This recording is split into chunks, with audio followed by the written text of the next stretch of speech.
An offer and compromise. Is it the best answer for everyone?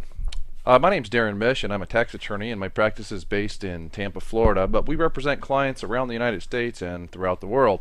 And the answer to that question, it's a little bit of one of those rhetorical questions. The answer is no, it's definitely not for everyone, because the offer and compromise program is not a deal or a giveaway program. Sometimes you might even hear me call it a deal to settle for less, but it's not really. What it is, it's a program set up by Congress years ago to help taxpayers who were just in over their heads get a fresh start and to get back into the tax system. You see, typically and statistically, what will happen is a taxpayer will forget or fail to file their tax returns for some reason for a particular year, and then nothing happens. And then the next year comes along and it's time to file their tax return, and they're afraid or confused because they didn't file the year before, and so that type of behavior pyramids and cascades until I would suggest that your average non-filer has been out of the system for between 6 and 12 years. So an offer and compromise is a program designed to determine how much you can pay, no more and no less. You see, it's a mathematical algebraic formula, and we'll go over that in a minute. You see, the first step in order to determine whether or not you qualify for an offer and compromise is to take your monthly income and subtract your monthly quote allowable expenses. And that determines what your monthly disposable income in the eyes of the IRS is. Okay? So your second step is then to do this particular algebraic formula. Your offer equals the amount of your monthly disposable income times the multiplier plus your assets. It's not magic, it's just numbers, it's just math, it's that stuff that we've always shied away from since we were kids because it's not all that exciting. But the analysis of an offer analysis will determine whether or not you qualify and how, what kind of a minimal amount you can get by with for an offer and compromise. See, if anyone guarantees you an offer after a 15 conversation, you better keep looking, because there's no way that these numbers can be arrived at with any degree of particularity without doing a detailed financial analysis. I've seen taxpayers come in after they've met with some of the quote big national companies, and they were promised an offer and compromise by a salesperson within just a few moments of talking to that person on the telephone. The person on the other end, the salesperson, just wanted to capture a credit card number and get going with the program, and they guaranteed that the taxpayer's six-figure liability could be compromised for as little as just $1,000 or so. And you see, in a lot of these cases, the taxpayer had significant equity in their home, sometimes six figures, and these charlatan salespeople were actually promising these taxpayers that despite that significant equity in their home, more than what they owed to the IRS, that the taxpayer would get an offer and compromise. You see, that's just not possible, and I'll show you why here in a second. There's three types of offers, though. There's a cash offer, which is payable within 5 months of acceptance of the offer. There's a short-term deferred offer, which is payable within 24 months in equal monthly installments.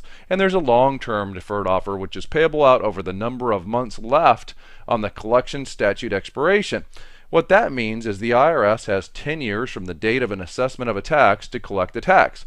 So if you have 86 months, say, left on your longest collection statute, then your multiplier in a long-term deferred offer, or rather the number of months that you'll be making payments on a long-term deferred offer, would be the 86 months. You'll understand more in just a second as I go through the slide and talking about long-term deferred offers.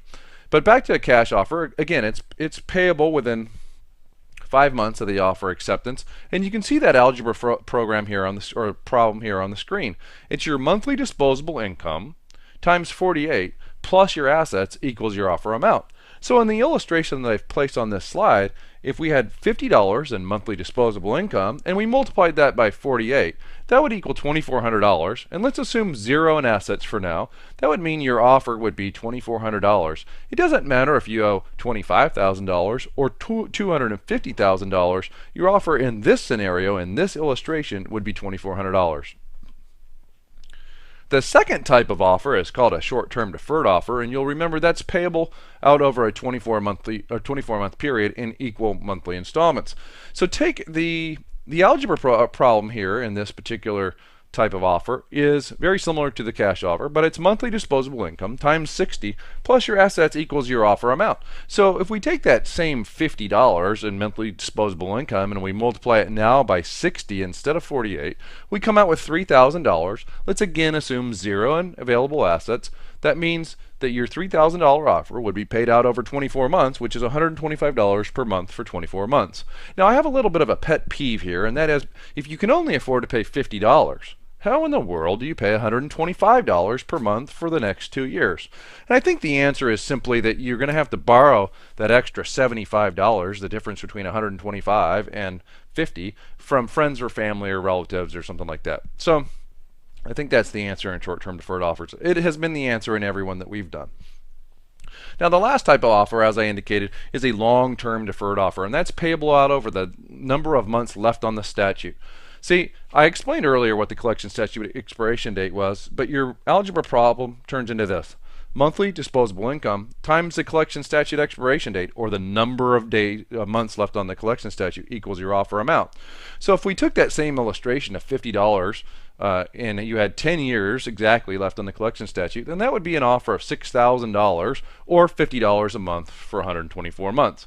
When the collection or the number of months left on the statute is very long, like in this example, I'm not a real big fan of this particular type of offer, and that's because if you default that offer and compromise, then all of the tax penalties and interest come rushing forward. Now you have actually a bigger problem on your hand.